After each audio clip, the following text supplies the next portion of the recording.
فاسألوا أهل الذكر إن كنتم لا تعلمون. السلام عليكم ورحمة الله وبركاته. Alhamdulillah, selalu saja kita memuji Tuhan kita Allah yang kita sangat yakini kalau Dia sedang melihat, mendengar, mengetahui semua serat, semua gerak-gerik kehidupan kita. Dia maha kuasa, maha adil, maha kuat, maha berat siksaannya, dan juga rahmatnya sangat luas. Tidak ada sekutu baginya dalam setiap kegiatannya, dan Dia telah menggantungkan seluruh roda kehidupan ini agar bisa berjalan di muka bumi dengan memuji namanya Alhamdulillah. Maka selalulah ucapkan kalimat ini. Selanjutnya kita panjatkan salam hormat kita penuh dengan rindu dan cinta, penghargaan sepenuhnya, juga ketundukan terhadap syariat yang dibawa oleh manusia terbaik, manusia yang telah disempurnakan jalur nasabnya, fisiknya dan ilmunya oleh Sang Pencipta, manusia yang akan jadi pemimpin anak Adam pada hari kiamat. Siapapun yang mengikuti manusia terbaik ini pasti akan bahagia, tentram hidupnya, karena dia akan mendapatkan solusi terbaik dari setiap permasalahannya di dunia, dan juga dia akan menang dari musuh-musuh yang sedang dihadapi. Karena ini semua tergambarkan dalam kehidupan manusia terbaik ini. Dan juga mengucapkan satu kali salam hormat kepadanya akan dibalas oleh Allah 10 kali tambahan rahmat atau karunia-Nya. Maka sangat wajar kalau kita selalu membacakan salawat dan taslim kepada Nabi besar Muhammad sallallahu wa ala alihi wa sahbihi wa sallam. Melanjutkan bahasan dosa-dosa besar kita, semoga Allah berkahi. Dosa besar ke-68, merasa aman dari makar atau pembalasan Allah subhanahu wa ta'ala. Banyak orang saudaraku seiman yang masih belum meyakini, atau kalaupun ada keyakinan masih belum maksimal kalau Sang Pencipta Allah selalu mengawasinya, mengontrolnya. Umar bin Khattab salah satu orang yang menitip pesan kepada kita tentang masalah itu. Beliau berkata, hisablah diri kalian sebelum kalian dihisab, dan ketahuilah bila matamu ingin melakukan atau melihat sesuatu yang haram, maka Zat yang maha melihat lebih dulu mengetahui sebelum matamu sampai pada targetnya. Pengawasan Sang Pencipta Allah ini mutlak, dan setiap orang di antara kita digoda oleh syaitan untuk lalai dari masalah ini. Seakan-akan Allah tidak tahu, Allah tidak akan hukum. Selalu dia merasa aman saja. Padahal sebenarnya teman-teman sekalian, kalau seseorang itu memuncak padanya nikmat sementara dia dalam pelanggaran atau maksiat, maka itu namanya tadarruj. Tadarruj adalah tahapan azab yang sedang Allah datangkan kepadanya. Ada sebuah hadis Bukhari berbunyi, kalau Allah cinta kepada seorang hamba, maka Allah akan mengujinya dan mempercepat hukumannya di dunia. Artinya dosa-dosanya akan dibersihkan langsung, dan di dunia itu lebih ringan. Dan siapa yang Allah inginkan keburukan baginya, maka Allah akan tunda siksaannya sampai ia mengakumulasikannya di hari kiamat. Jadi jangan sampai kita lalai teman-teman sekalian. Mungkin ada di antara kita mengatakan, saya buat dosa sekian tahun kok, kerja di tempat haram, saya berzina, saya foya-foya, masih belum ada hukuman Allah datang. Maka ini hati-hati teman-teman. Kalau seseorang dihukum oleh Allah sementara dia buat dosa, itu bagus sekali. Berarti Allah masih sayang dengan dia. Karena dengan cobaan tersebut, penyakit, gangguan orang, hilangnya benda, apalah ya, yang orang tidak senang misalnya dalam bentuk cobaan dia, maka pembersihan dosa. Tapi kalau tidak bermasalah, renungi baik-baik teman-teman sekalian. Semua umat yang disiksa oleh Allah sebelum kita, semuanya tidak terkecuali. Kaum Ad, kaumnya Nabi Hud, kaum Thamud, kaumnya Nabi Saleh, Fir'aun, kaumnya Nabi Musa, Namrud dan masyarakat Babilonia, kaumnya Nabi Ibrahim. Sebelumnya adalah kaum Nabi Nuh. Semuanya teman-teman sekalian ini, waktu Allah mau binasakan mereka, seminggu, 2 minggu sebelum mereka disiksa, Allah puncakkan nikmatnya. Tubuh mereka sehat, bahkan lebih sehat dari sebelumnya. Mereka punya kekuatan ekstra. Mereka berfoya-foya, tertawa-tawa di sana sini, sampai-sampai mereka menganggap bahwasanya dirinya memang atau berdiri mereka dalam keadaan benar. Sementara Allah membuat orang-orang beriman pada saat itu seperti makin orang yang terkucil. Itu puncak pada saat akan datang azab, supaya mereka tambah lalai, supaya mereka bertambah lalai. Sebagian ulama salaf, teman-teman sekalian, kalau dalam 1 tahun dia tidak rasakan cobaan atau tidak kena penyakit, maka mereka bermuhasabah. Ada apa nih? Karena nggak mungkin dalam setahun saya nggak buat dosa. Maka mereka jadikan sebagai bahan muhasabah. Apa saja. Sampai mereka menganggap kalau kaki mereka kesentuh batu pun ini adalah pembersihan dosa. Diganggu oleh orang lain, pembersihan dosa. Dan memang kita harus begitu. Ada orang menghibah, ada orang memfitnah. Dan jangan pernah mengkhayal teman-teman sekalian, hidup di dunia ini antum semuanya orang akan acungkan jempol. Mustahil itu. Mengkhayal. Walaupun antum sudah sangat luar biasa tutur katanya, sudah tinggi ilmunya, sudah banyak hartanya, banyak bantu orang, tetap saja. Kenapa saya bilang begini? Karena orang yang terbaik di antara kita, Nabi Muhammad SAW, dalam hidupnya diganggu oleh orang. Beliau manusia terbaik. Baru selesai undang orang sahabat untuk jihad, tersebar lagi kata-kata yang tidak enak. Gitu kan? Kata-kata yang tidak nyaman ini. Apa ini Muhammad ngajak-ngajak kami jihad? Orang-orang munafik ngomongnya begitu. Sampai nggak sebutkan Rasulullah SAW. Tidak ada penghormatan. Tapi di depan Rasulullah mereka bilang, ya Rasulullah, wahai Rasulullah. Di belakang enggak, wahai Muhammad. Apa nih suruh-suruh kita berperang di musim panas? Apa suruh kita begini? Jadi kata-kata tidak nyaman. Gitu. Tapi Nabi SAW sabar, ada cobaannya. Beliau pernah membagi harta rampasan perang di Hunain, diberikan kepada para mu'allaf, maka ada orang yang mengatakan, ini tidak adil. Kenapa kok seperti ini pembagiannya? Ini tidak diinginkan wajah Allah, maksudnya tidak ikhlas. Sampai Nabi SAW pun sempat marah waktu itu, tapi raut wajah beliau saat yang berubah sambil mengatakan, kalau bukan Allah dan Rasulnya yang adil, lalu siapa yang adil? Jadi, tapi ada cobaan-cobaan dalam kehidupan teman-teman sekalian. Ada cobaan. Dan cobaan ini positif bagi orang beriman. Gitu kan? Tentu yang tidak suka sama kita kalau kita dalam kondisi benar adalah orang-orang yang tidak benar, otomatis itu. Karena kalau orang yang sejalan dengan kebenaran, dia pasti akan menerima, kan gitu.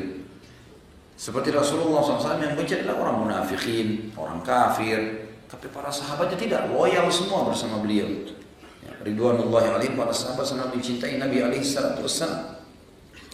Begitu pula dengan para sahabat. Umar bin Khattab, siapa yang tidak kenal dengan ketegasannya, dengan keberaniannya. Tapi kan akhirnya ditusuk oleh Abu Lu'lu'. Ada orang yang tidak senang. Padahal Umar bin Khattab kalau jalan tidak pernah pakai pengawal. Cuci bajunya sendiri. Jualan keliling Madinah sendiri. Akhir hidupnya ditusuk. Siapa yang tidak kenal Utsman dan Ali bin Abi Thalib radhiyallahu anhum ajma'in? 2 anak mantu Nabi SAW. Yang satu dapat julukan Dzun Nurain. Ya. Yang satu diposisikan oleh Nabi SAW seperti posisi Harun di Musa alaihi wassalam. Tapi juga mati dibunuh orang. Ya kan? Utsman bin Affan dibunuh, nggak ditahu siapa pembunuhnya. Ali bin Abi Thalib keluar dari sholat subuh ditusuk oleh orang. Dan yang tusuk itu uniknya orang yang mengaku muslim, hafal Al-Quran, yang membunuhnya. Dan juga menganggap dirinya ahli ibadah, kena fitnah syaitan. Dia tusuk Ali bin Abi Thalib dan dia mengatakan, saya mendekatkan diri kepada Allah dengan perbuatan ini. Itu naudzubillah, fitnah yang besar. Maka teman-teman sekalian, ada cobaan datang dari Allah Subhanahu wa taala kepada orang beriman, ya.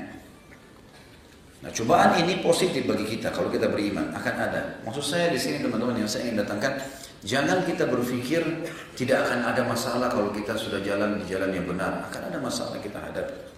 Tapi Allah memudahkan kita untuk melaluinya. Ada saja Allah siapkan perangkat-perangkat, orang-orang, ya, fasilitas-fasilitas yang bisa kita gunakan, yang akhirnya mengeluarkan kita dari masalah itu. Seperti itu. Bukan mustahil orang beriman, orang hafal Quran, kemudian ban mobilnya pecah. Ada banyak orang yang tabrakan meninggal. Yang gitu. Tapi kalau misalnya teman-teman sekalian sebaliknya, kita dalam keadaan maksiat dan tidak ada cobaan datang, ini yang masalah. Tadi saya bilang. Karena itu malah Allah tumpukan nanti siksaannya di hari kiamat. Tentu lebih berat. Lebih berat. Ya. Salah satu ulama tabi'in pernah meletakkan jari-jarinya di api, sumbu api yang dia pakai di rumahnya, sambil dia mengatakan, rasakanlah ini. Kenapa kau lakukan ini dan itu? Dia bermuhasabah. Dan dalam bahasa, dalam gambaran dia, ini baru api dunia. Bagaimana kalau badanmu dibakar di akhirat? Jadi cobaan-cobaan di dunia ini sebenarnya semuanya ringan untuk dilalui, tapi pasti akan ada cobaan. Gak ada orang seumur hidup gak pernah sakit, gak diganggu orang, gak difitnah. Gak ada orang di antara kita, ada di antara antum yang tidak pernah hilang barangnya? Hah? Hah? Ada yang Masya Allah dari kecil tidak pernah hilang barang? Dilalui, kan gitu. Jadi kita ada cobaan-cobaan itu ada. Yang penting teman-teman sekalian, bahasan kita malam ini, jangan merasa aman dari pembalasan Allah. Lalai terus dalam kemaksiatan. Masuk zina di kamar hotel. Kayaknya saya berzina, gak ada masalah, ini enak-enak saja. Keluar, besok buat lagi programnya, syaitan bisikin, buat lagi. Seakan-akan Allah tidak hukum. Allah justru karena sayang sama antum, masih belum dihukum. Karena dalam ayat Al-Quran dikatakan kalau Allah mau menghitung dan menghisap, langsung menghukum hambanya, maka tidak ada yang hidup di muka bumi ini. Bayangkan kalau begitu kita salah sedikit, langsung Allah cabut urat sarafnya, mati sekalian. Gak ada yang hidup, karena kita semua buat salah kan. Tapi Allah SWT menelambatkan itu, membiarkan. Orang mencuri misalnya teman-teman, bisa dikatakan oleh para ulama mengatakan, bisa dinyatakan tidak ada orang pencuri mencuri pertama kali langsung ketangkap. Contoh saja, bukan memudah-mudahkan maksiat, tapi kenapa Allah nggak langsung hukum dia, langsung ketangkap? Allah masih sayang sama dia. Dia berikan kesempatan taubat. Nanti dia ada rasa menyesal, tapi Allah berikan sinyal supaya dia takut. Misalnya ada orang yang melihat dia dikejar tapi lolos, supaya dia takut, jangan dia ulangi. Tapi banyak orang konyol, enggak diulangi, saya lalu lolos, sekarang saya lakukan. Lama-lama Allah buat dia ditangkap, digebukin orang. Sebenarnya tanpa digebukin dia sudah bisa tadi, ada peringatan dari Allah. Perbuatan salahnya masih bisa dimaafkan. Allah itu lebih sayang kepada kita daripada ibu kita sendiri. Lebih sayang daripada kita sayang kepada anak kita sendiri. Kita sayang pada diri kita sendiri, Allah lebih sayang kepada kita. Wala taqtulu anfusakum innallaha kana bikum rahima. Kata Allah, jangan pernah sakiti, bunuh diri kalian, karena Allah sangat sayang dengan kalian. Mata kita berapa kali lihat maksiat teman-teman, telinga kita berapa kali dengar maksiat, tangan kita berapa kali menjamah maksiat, kaki kita berapa kali melangkah ke tempat maksiat, kemaluan kita berapa kali melakukan maksiat, tubuh kita berapa kali mengelola makanan dan minuman serta oksigen yang penuh dengan kemaksiatan.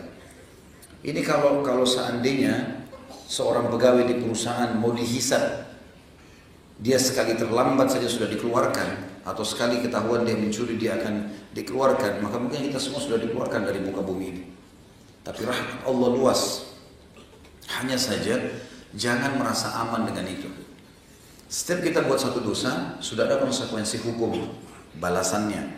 Tapi Allah lebih tahu bagaimana dia membalasnya. Yang jelas kata ulama, balasan setiap dosa lebih berat daripada perbuatannya, itu pasti. Saya pernah kasih contoh, sejam zina di kamar hotel, mungkin kita dicoba dengan Allah penyakit sebulan sakit. Ada yang setahun sakit, akibat dari 1 tahun itu. Akibat dari 1 jam tadi. Kalau kita ngulangin, akumulasi lagi, maka lebih banyak. Dan untuk kembali ke jalan yang benar, kalau kita sudah membuka pintu maksiat teman-teman sekalian, saya dan antum sebenarnya kita lemah manusia. Sangat lemah. Sensitif, kita dengar sesuatu kita bisa berubah ya. Jika sesuatu kita bisa berubah, maka harus kita istiqomahkan diri kita. Kalau enggak masalah, harus kita paksakan diri di situ. Kalau setiap orang di antara kita berbuat kebaikan teman-teman sekalian, mohonlah kepada Allah agar Allah kabulkan dan Allah mudahkan kita untuk istiqomah di situ. Ini yang Allah katakan dalam Al-Quran, A'udzubillahi minasyaitonirrajim, wa'bud rabbaka hatta ya'tiyakal yaqin. Kalau sudah dapat jalan yang benar, wahyu Al-Quran dan Sunnah, sembahlah Tuhanmu di atas kebenaran itu sampai kamu mati. Istiqomah di situ. Seperti itulah. Bahasan ini sebenarnya tidak terlalu panjang teman-teman sekalian, tapi 2 bahasan yang sangat berdekatan. Dosa besar 68 dan 69. 68 ini berbunyi tentang merasa aman dari makar Allah. Terus lalai seakan-akan Allah tidak akan hukum. Perhatikan apa yang diingatkan oleh Allah SWT dalam Al-Quran. Kita mulai dengan surah Al-A'raf ayat 99. A'udzu billahi minasyaitonir rajim. Fala ya'manu makrallahi illal qaumul khasirun. Tidaklah merasa aman dari azab Allah melainkan orang-orang yang merugi. Orang-orang yang merugi. Jangan teman-teman berpikir, oh orang-orang kafir enak-enak foya-foya ke diskotik, mabuk-mabukan, zina, tidak ada cobaannya. Mustahil. Saya subhanallah baru hari ini saya terima cuplikan dikirim di WA dari teman saya di Jeddah. Kadang-kadang kami sering kirim cuplikan. Ada cuplikan dari beberapa kejadian yang tidak disangka. Ya. Jadi ada longsor yang terjadi tanpa sebab. Mobil-mobil di jalan pada jatuh. Ada bangunan terbakar, rubuh. Tadinya pemadam kebakaran yakin bisa menyiramnya. Ada orang lagi jalan, tiba-tiba keprosot jatuh ke satu tempat. Lalu kemudian terakhir ada perkataan seorang syekh, tapi tidak didatangkan gambar beliau, tidak ditulis juga namanya. Dia mengatakan inilah yang disebutkan dalam hadis Nabi SAW, akan datang akhir zaman nanti itu longsornya tanah-tanah, tenggelamnya manusia, ya, dipecahkannya bumi ini. Datangnya badai, dan itu pada saat musik dan perzinahan merajalela. Itu adalah hadis hasan riwayat Imam Ahmad. Dan apa yang tersisa sekarang teman-teman sekalian? Semuanya bisa terlihat di depan mata. Dan cuplikan itu seperti saya waktu lihat, seperti orang yang baru melihat kejadian. Mobil begitu rapinya tertata, tiba-tiba longsor, terpecah dan itu lalu mati. Jatuh mobil tersebut dan mati semua orang yang ada di situ seketika. Orang lagi jalan sama temannya di jalan yang bagus, tiba-tiba longsor, langsung jatuh, tenggelam ke dalam, mati. Dan sekian banyak cuplikan yang diperlihatkan. Dan ini betul teman-teman, tidak boleh orang merasa aman dengan makarnya Allah. Apa yang menghalangi Allah untuk mematikan kita? Dalam surah Al-Mulk Allah mengatakan, A'udzubillahi minasyaitonirrajim, a'amintum man fis sama'i ay yakhsifa bikumul arda fa idza hiya tamur. Apakah kalian punya jaminan zat yang di langit itu tidak membelah bumi untuk kalian dan kalian tenggelam di dalamnya? Am amintum man fis sama'i yursila 'alaikum hasiba fasata'lamuna kaifa nadhir. Apakah kalian punya jaminan zat yang di langit tidak akan menyambarkan siksaan untuk kalian dari langit sana, ya, sehingga kalian bisa mendapatkan pertolongan? Bagaimana caranya kita bisa merasa aman? Bagaimana bisa seseorang di antara kita teman-teman merasa aman jalan, makan, minum, setiap saat bisa dicabut ruhnya oleh Allah? Setiap saat bisa dipincangkan kakinya, setiap saat bisa ditulikan telinganya. Bagaimana dia bisa mengatur sebuah makar untuk mencelakakan saudaranya muslim atau apalah yang merusak agama ini, kemudian dia merasa aman? Susah sekali ya.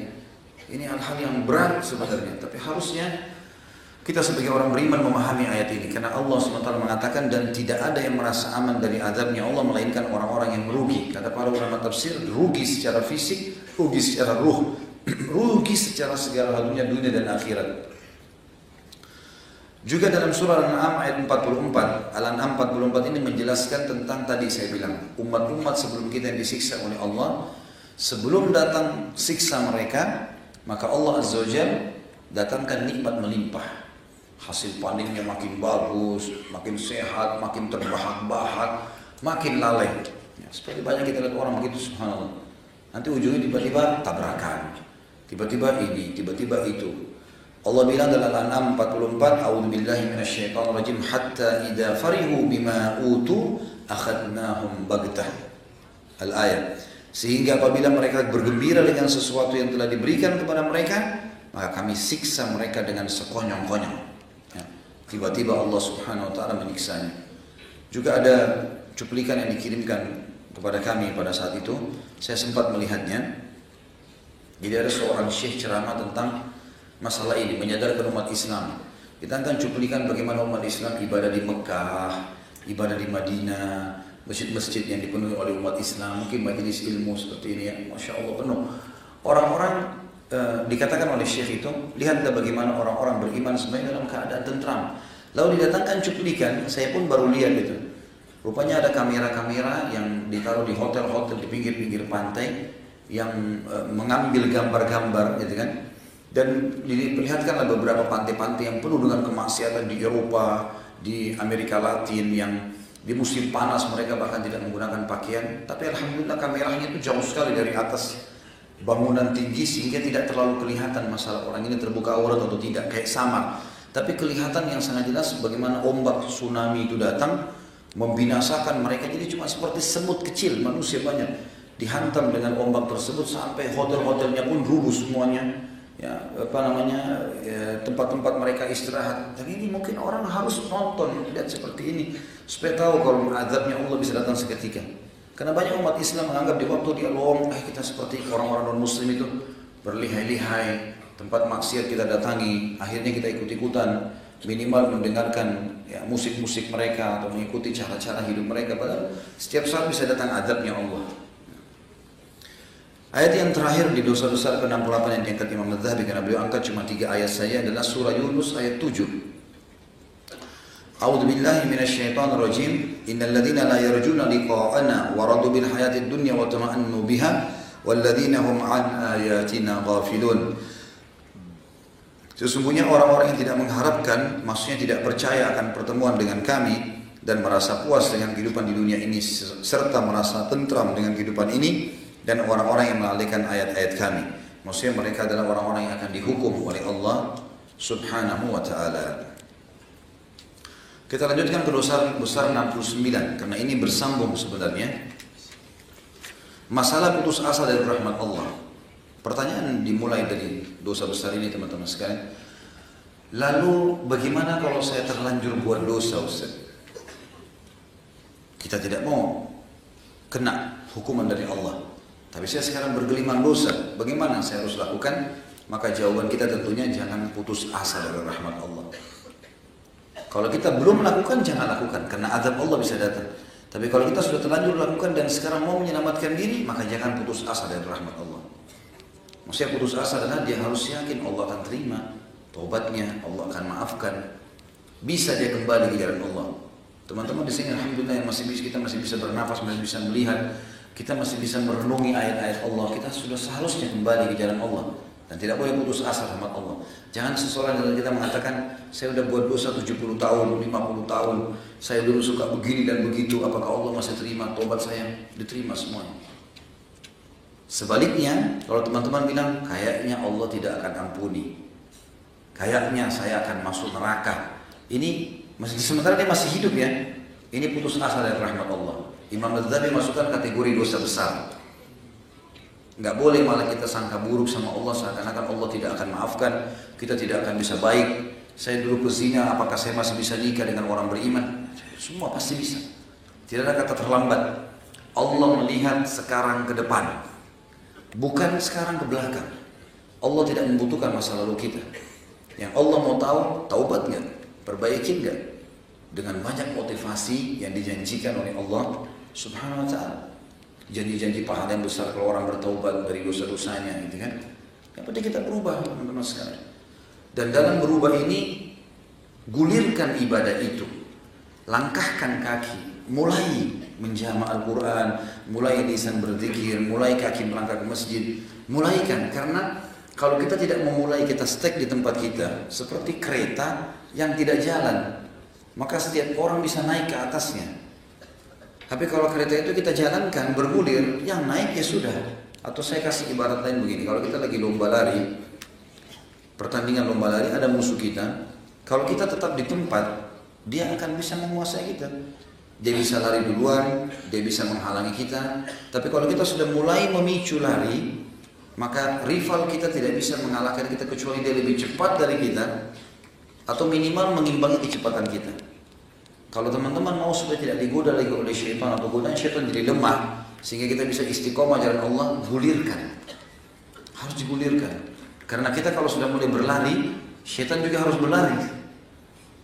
Sudah mulai jadwalkan sholat 5 waktu, azan saya nggak mau tahu, harus ke masjid. Quran harus saya baca 1 lembar 1 hari. Saya harus ikut di ta'lim, saya harus begini, saya harus begitu. Kita buat program, bergulir. Syaitannya kesibukan, dia sibuk. Dia tidak semudah itu menggoda dibandingkan orang yang lalai. Nah banyak orang vakum ini. Hadir di pengajian, dengarin dia, tapi nggak diamalin. Pulang, ya begitu saja, vakum lagi. Syaitan godain lagi, kendor lagi imannya. Seakan-akan nanti kalau hadir di majelis ilmu, ketemu ustadz, baru ngerasa imannya bertambah. Enggak. Kita harus tahu kalau kita diawasi oleh Allah Subhanahu wa ta'ala. Dosa besar masalah putus asa dari rahmat Allah ini Allah sebutkan dalam Al-Quran. Dalam surah Yusuf ayat 87. A'udzubillahi minasyaitonirrajim. Innahu la yai'asu min rauhillahi illal qaumul kafirun. Sesungguhnya tidak berputus asa dari rahmat Allah melainkan kaum yang kafir. Jadi saya ulangi kembali, dosa besar tadi yang sebelumnya 68 adalah merasa aman dari siksanya Allah. Ini peringatan bagi orang yang sedang mau melakukan dosa, mau melakukan atau sedang melakukan dosa, supaya dia hati-hati, karena azab Allah bisa datang. Kalau dia merasa aman berarti dosa besar.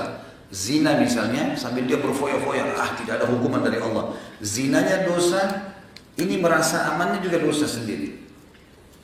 Kalau dosa besar 69 adalah orang yang sudah terlanjur buat dosa, bagaimana dia harus lakukan? Tidak boleh putus asa dari rahmat Allah. Dia harus berada di dua timbangan ini. Kata Allah SWT dalam surah Yusuf 87, sungguhnya tidak berputus asa dari rahmat Allah melainkan kaum yang kafir. Tentu ada hadis qudsi yang semakna dengan ayat ini, adalah hadis yang diriwayatkan Imam Bukhari. Kata Nabi SAW, Allah berfirman, hai anak Adam, kalau engkau datang kepadaku pada hari kiamat membawa dosa sepenuh langit dan bumi, sementara kau tidak menyekutukanku, maka kau akan datangkan juga pengampunan seluas itu untuk membersihkan dosa-dosa. Jadi rahmat Allah sangat luas. Kalau kita sudah melakukan, maka jangan sampai merasa kita tidak akan diampuni. Ada satu strategi syaitan teman-teman sekalian. Alhamdulillah Allah ingatkan saya mau sampaikan itu.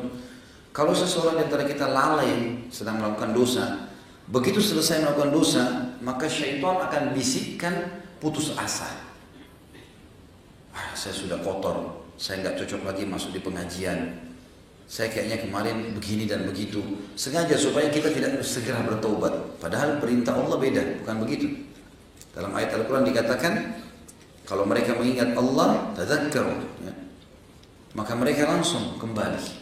Begitu mereka mengingat Allah, mengingat kalau ini dosa, langsung mereka berhenti. Maka ini yang diperintahkan Allah SWT. Tapi syaitan membuat kita seperti putus asa. Kayaknya nggak mungkin deh, udah terlanjur saya lakukan. Ya.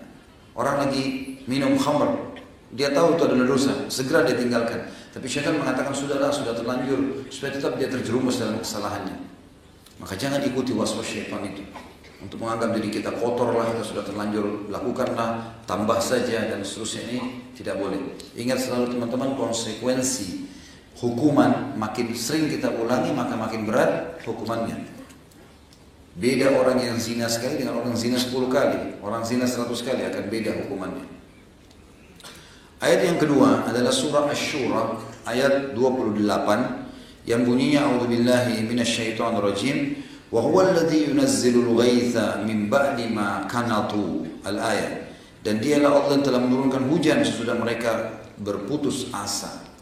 Artinya ada orang subhanallah pada saat diuji oleh Allah, dia pikir Allah tidak akan menurunkan hujan, Allah tidak akan sembuhkan penyakitnya, Allah tidak akan mudahkan jodohnya, Allah tidak akan mudahkan dia dapat pekerjaan. Ini semua putus asa, nggak boleh ada. Optimis, yakin, oh ini mungkin Allah tidak kasih karena Allah sayang sama saya. Mungkin lebih baik saya coba yang lain. Seperti itulah. Nanti kita akan bahas hadis terakhir masalah itu. Kita harus bersangka baik dengan Allah Subhanahu wa taala. Pada saat kita sudah mendapatkan sesuatu, inilah yang terbaik. Pada saat kita tidak mendapatkan, berarti ini yang terbaik. Jadi hati kita selalu dalam prasangkaan baik kepada Sang Pencipta Allah Subhanahu wa taala. Dalam surah Az-Zumar ayat 53 juga Allah berfirman, A'udzubillahi minasyaitonirrajim, dan ini ayat yang sangat mulia. Kita akan coba lihat ayat ini lengkap karena Imam Az-Zahabi rahimahullah tidak mengangkat ayat ini lengkap.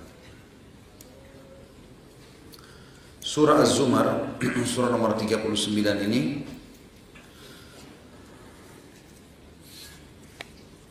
ayat 53.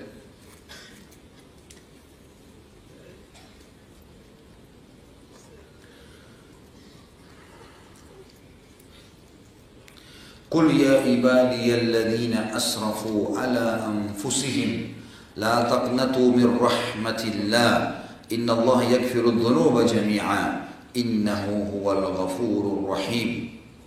Katakanlah hai Muhammad, hai hamba-hambaku, pesan dari Allah buat kita semua yang telah melampaui batas, terlalu banyak dosa sudah dilakukan sama dia, bertahun-tahun, bertumpuk-tumpuk, semua jenis dosa sudah dilakukan. Katakan, hai hamba-hambaku yang telah melampaui batas terhadap diri mereka sendiri, janganlah kalian semua berputus asa dari rahmat Allah. Sesungguhnya Allah mengampuni dosa-dosa semuanya. Sesungguhnya dialah yang maha pengampun lagi maha penyayang. Ustaz, saya durhaka sama orang tua, diampuni. Saya minum khamr, diampuni. Saya berzina, diampuni. Saya membunuh, diampuni. Semua diampuni. Syirik kepada Allah pun, menyekutukan Allah atau menyembah syaitan, kalau taubat diterima sama Allah. Tidak ada kata-kata terlambat, Allah ampuni semua. Di ayat 54-nya Allah ingatkan kepada kita, ikuti jalan itu tadi, jangan putus asa, taubat segera. Sesungguhnya Dia maha pengampun lagi maha penyayang. Dia maafkan dan Dia tetap sayangi kita. Ayat 54-nya, wa anibu ila rabbikum wa aslimu lahu min qabli an ya'tiyakumul adzabu thumma la tunsarun. Dan kembalilah kalian semua kepada Tuhan kalian, segera menuju ke jalan agama ini, dan berserah dirilah kepadanya sebelum datang azab kepada kalian, kemudian kalian tidak dapat ditolong lagi. Sudah dapat petunjuk, sudah dengarkan dalilnya, sudah terima, amalkan, sudah selesai. Jangan sampai tunggu azab datang tidak ada lagi yang tolong kita. Ayat 55-nya, وَاتَّبِعُوا أَحْسَنَ مَا أُنْزِلَ إِلَيْكُمْ مِنْ رَبِّكُمْ مِنْ قَبْلِ أَنْ يَأْتِيَكُمُ الْعَذَابُ بَغْتَةً وَأَنْتُمْ لَا تَشْعُرُونَ.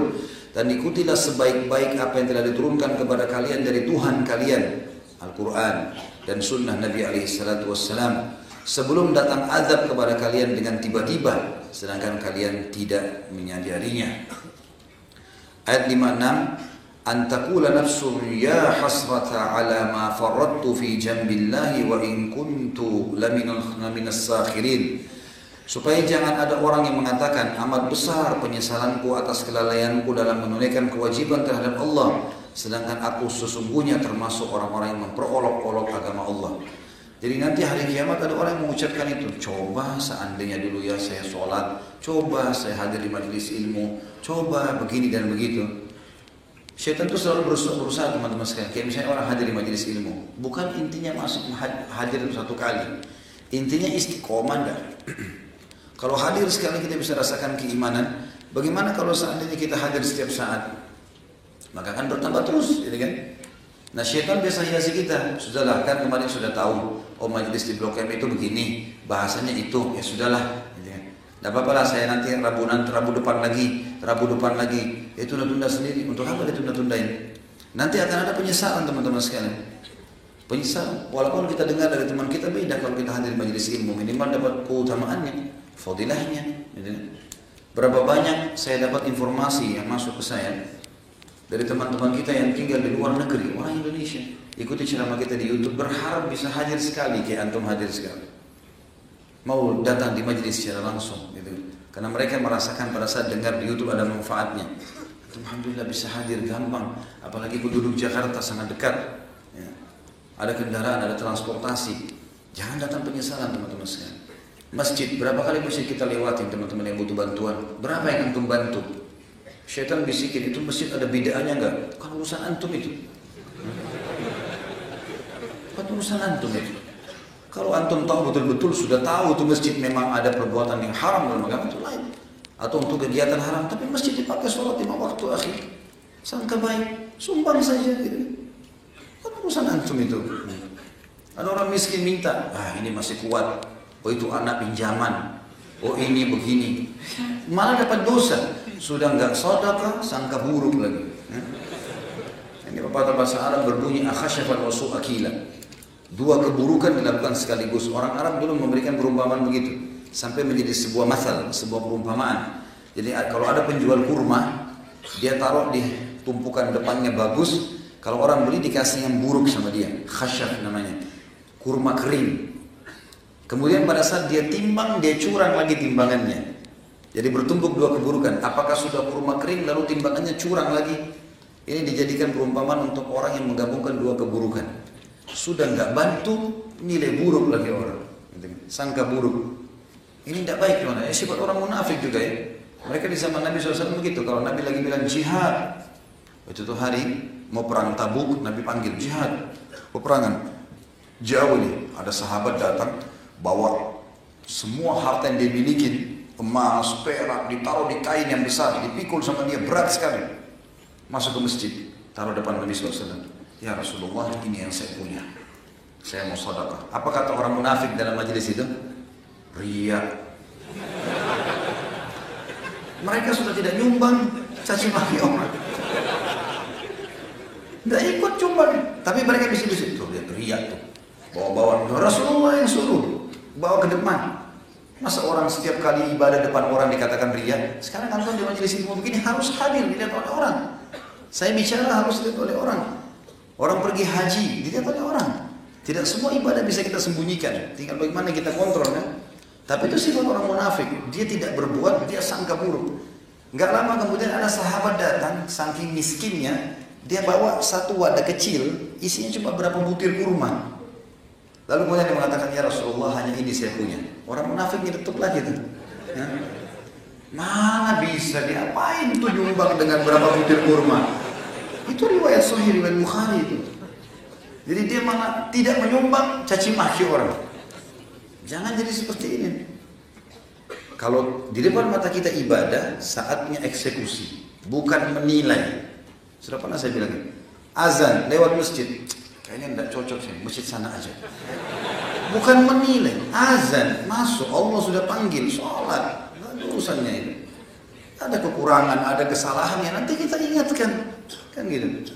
Jadi bukan menilai, ada orang miskin minta, saatnya eksekusi, kasih. Urusan kita sama Allah, Allah nilai, dia sih terima duit saja. Tidak usah nilai orang, seperti itulah. Ya. Kemudian hadis dalam penutupan dosa besar ke-69 ini yang diangkat oleh Imam At-Tabi rahimahullah adalah hadis yang diriwayatkan oleh Imam Muslim dalam kitab Sifatul Jannah nomor 2877, Abu Dawud dalam kitab Al-Janaiz nomor 2389. La yamutanna ahadukum illa wa huwa husnul dhanni billah. Jangan pernah salah seorang di antara kalian, kata Nabi SAW, meninggal dunia melainkan dalam keadaan bersangka baik pada Allah. Ustaz, saya sudah beristighfar sekian tahun, Allah terima enggak ya? Harus sangka baik, Allah sudah terima. Saya sholat, Ustaz, diterima enggak? Sudah penuhi syarat atau rukun, sudah penuhi, sangka baik sama Allah. Bahkan puncak keyakinan seorang hamba sama Allah kalau dia mengatakan, saya sudah ibadah, Allah akan terima. Saya melanggar, Allah akan hukum. Tidak ada keraguan. Orang beriman mati masuk surga, orang kafir mati masuk neraka. Tidak ada keraguan sama sekali. Sudah harus kita begitu. Karena memang Allah yang sampaikan begitu. Maka kita harus berpegang dan bersangka baik dengan Allah Subhanahu Wa Taala. Sama juga kalau kita taubat, saya sudah jalankan syaratnya, sudah istighfar, sudah taubat, diterima kan? Sudahlah, diterima. Selesai urusan. Gitu ya. Yang jelas teman-teman sekalian, kita sedang berhadapan dan berhubungan dengan Sang Pencipta Allah.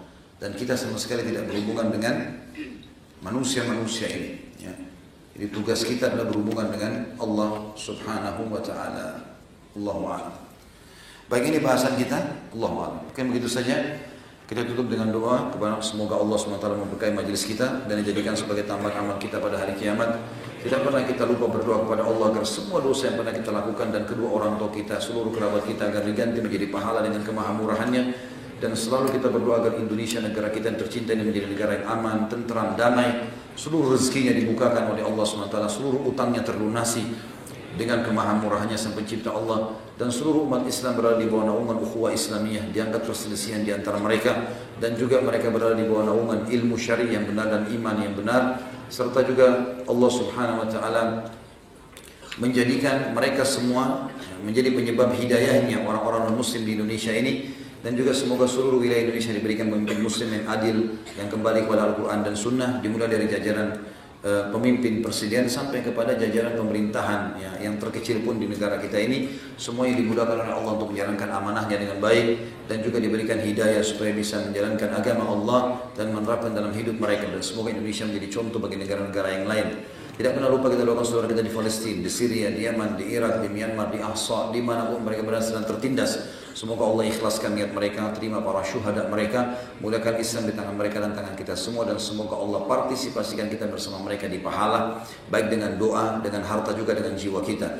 Dan semoga Allah dengan kemahamurahannya menyatukan kita semua di surga firdausnya tanpa hisab. sebagaimana ia sudah di majelis ilmu yang mulia ini. Kalau benar pasti dari Allah, kalau ada salah pasti dari saya, mohon dimaafkan. Subhanakallahumma wa bihamdika asyhadu an la ilaha illa anta astaghfiruka wa atubu ilaik. Wassalamualaikum warahmatullahi wabarakatuh. فاسألوا أهل الذكر إن كنتم لا تعلمون